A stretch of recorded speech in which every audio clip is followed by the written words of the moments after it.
Hello good morning सभी को। और आज हम बात करेंगे शुड के बारे में। शुड एक मॉडल है। वर्ब 8 की बात हो रही है यहाँ पर। ये 8 चैप्टर है वर्ब का। रूल देखेंगे शुड को कहाँ कहाँ यूज़ करेंगे। तो रूल नंबर फर्स्ट बोलता है सेल के पास्ट फॉर्म में, यानी कि जहाँ पर सेल लगा हो और फास्ट फॉर्म की बात हो रही हो, यानी कि पुरानी बात हो रही हो, ऐसे में इनडायरेक्ट स्पीच में हम शुड को यूज कर लेते हैं। किसकी जगह? सेल की जगह। देख लेते हैं कि शुड को सेल के पास्ट फॉर्म में इनडायरेक्ट स्पीच में यूज करेंगे। तो अभी सही से लगा के देखें। तो he asked me that, that लगेगा इनडायरेक्ट स्पीच में। That I should help him. कहने का मतलब ये है he asked me that I should help him. Okay, आगे बढ़े। रूल नंबर 2 बोलता है शुड को एडवाइस देने या लेने के सेंस में यूज किया जाता है, यानी कि शुड से हम एडवाइस दे सकते हैं एंड ले सकते हैं। तो सब्जेक्ट आएगा, शुड आएगा, वर्ब की first form, and other word आएंगे। सब्जेक्ट आएगा, शुड आएगा, बी आएगा, और नाउन या एडजेक्टिव आ सकते हैं।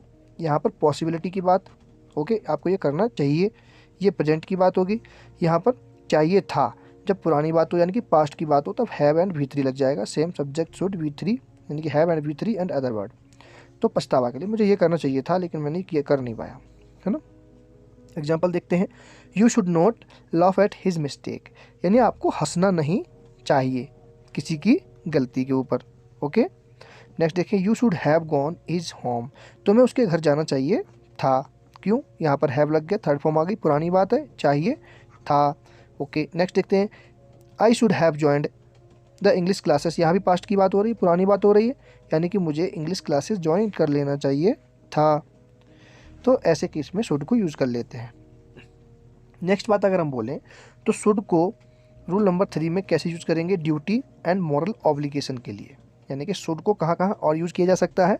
जहाँ ड्यूटी की बात हो एंड मॉरल ऑब्लिगेशन की बात हो, यानी कि मॉरल ड्यूटी जहाँ बन जाए हमारी, वहाँ पर। देख लेते क्या। One should love one's country, यानी कि किसी को भी अपने देश से प्यार करना चाहिए। यहाँ पर पूरी कंट्री की बात हो रही है इसलिए वंस लग गया, यानी कि प्लूरल की बात हो रही है। यहाँ पर पूरी कंट्री में सिर्फ एक आदमी नहीं है, बहुत लोग हैं। तो बहुत लोगों को अपने देश से क्या करना चाहिए? प्यार, यानी कि हर किसी को अपने देश से क्या करना चाहिए? प्यार, लव करना चाहिए। तो ऐसे में यहाँ पर क्या लग गया? शुड, यानी कि मोरल ड्यूटी है, ये मोरल ऑब्लिगेशन है यहाँ पर। रूल नंबर 4 बोलता है शुड को इन्फॉर्मेशन, यानी कि कोई अगर आपको जानकारी देनी हो तब, या नोटिस करना हो, ऐसे सेंस में भी यूज किया जा सकता है। जैसे candidates should answer all the question, यानी कि जो कैंडिडेट हैं उनको सभी क्वेश्चनों के आंसर देना जरूरी है, यानी कि नोटिस दिया जा रहा है आपको यार, या इन्फॉर्मेशन दी जा रही है। तो ऐसे में भी हम शुड लगा सकते हैं। नेक्स्ट रूल क्या बोलता है? शुड को लेस पॉसिबिलिटी के सेंस में भी यूज किया जा सकता है। इफ़ सब्जेक्ट, उसके बाद should V1 and other word, फिर उसके बाद इफ़ शुड, अब सब्जेक्ट बाद में। कहने का मतलब ये है शुड पहले और सब्जेक्ट बाद में, या सब्जेक्ट पहले शुड बाद में आ सकता है, अलग अलग रूलों के हिसाब से। देख लेते हैं। If he should come ask him to wait for 1, यानी कि अगर वह आ जाती है या वह आ जाता है, यहाँ पर लड़का है, ही है, अगर वह आ जाता है तो उसे पूछना थोड़ा इंतज़ार करने के लिए, या उसको बोलना थोड़ा इंतज़ार करने के लिए, यहाँ पर ये सेंस निकलेगा। रूल नंबर 6 क्या बोलता है? शुड के लिए शुड को लीस्ट के साथ भी यूज़ किया जा सकता है। कब? जब अर्थ ऐसा निकले, कहीं ऐसा ना हो कि ऐसा हो जाए। ठीक है, देख लेते हैं। यानी कि यहाँ पर नेगेटिव सेंटेंस में यूज़ नहीं होगा, और स्टार्ट में सेंटेंस को स्टार्ट करने के लिए यूज़ नहीं होगा। देख लेते हैं। सब्जेक्ट आएगा, वर्ब, अदर वर्ड, उसके बाद लीस्ट लगेगा, फिर सब्जेक्ट, देन शुड, और V1 एंड अदर वर्ड। देखते हैं।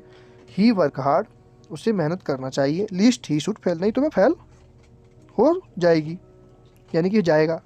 लड़की बार बार आ रही है क्योंकि सी लग जाना चाहिए लड़की के लिए, जबकि यहाँ पर ही लगा है। तो he work hard, least he should fail, यानी कि उसे मेहनत करनी चाहिए, यानी कि कठिन परिश्रम करना चाहिए, कहीं ऐसा ना हो जाए कि वह फेल हो जाए। ओके, हरी अप, जल्दी करो। Least it should be evening, नहीं तो क्या हो जाएगा? शाम हो जाएगी। तो ये था शुड का। अब हम बात करें उसके। तो सामान्यतः आउट टू को मोरल ड्यूटी और मोरल एडवाइस के लिए यूज़ किया जाता है। देख लेते हैं। यानी कि ये इक्वल टू शुड के काम करता है, लेकिन क्या है, कहाँ काम करेगा? Moral duty and moral advice के लिए। सब्जेक्ट आया, आउट टू आया, फर्स्ट फॉर्म आया, देन क्या आया? अदर वर्ड, है ना। ये कहाँ बात होगी? प्रेजेंट की, और पास्ट के लिए क्या लग जाएगा, हैव एंड V3, ठीक है। यहाँ पर subject ought to not to. Okay, आगे बढ़े, एग्जाम्पल देखते हैं। You ought to respect your teacher. अब यहाँ पर क्या बात कर रहा है, ये मोरल ड्यूटी हो गई हमारी, मोरल एडवाइस है यहाँ पर, ठीक है। यानी कि आपको एक नैतिक सलाह दी जा रही है। नैतिक सलाह क्या दी जा रही है कि you ought to respect your teacher, यानी आपको आपके अध्यापक की क्या करनी चाहिए, रेस्पेक्ट करनी चाहिए। तो तब यहाँ पर ऐसे केस में क्या लग जाएगा, आउट टू। दूसरा, you ought to have respected.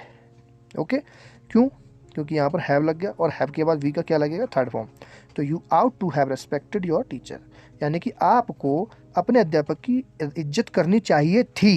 यहाँ पर पुरानी बात हो गई, इसलिए हैव एंड थर्ड फॉर्म आया। और आउट ना ही। Thank you so much, good bye.